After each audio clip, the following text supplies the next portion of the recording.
Hello বন্ধুরা, আমি এখন দুপুরবেলায় বসে আছি, এখনো খাওয়া দাওয়া হয়নি। তাই আমি কি করেছি জানো? দেখাচ্ছি, দাঁড়াও।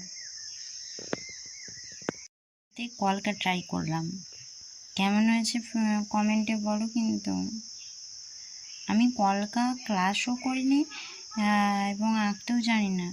এখন আমি আজকে ফার্স্ট এঁকে দেখাচ্ছি। আমি আঁকাটা ভিডিও করতে পারিনি, পরের বার থেকে আমি আঁকাগুলো ভিডিও করব। তোমরা বলো কেমন কলকাটা হয়েছে। হ্যাঁ, আরেকটা জিনিস করেছি, দেখাচ্ছি দাঁড়াও। আরেকটা জিনিস করেছি, রুমালটা যে দাঁড়াও, রুমালটা কলকাটা এখন শুকিয়ে গেছে। এই যে রুমালে একটা কলকা ট্রাই করেছি।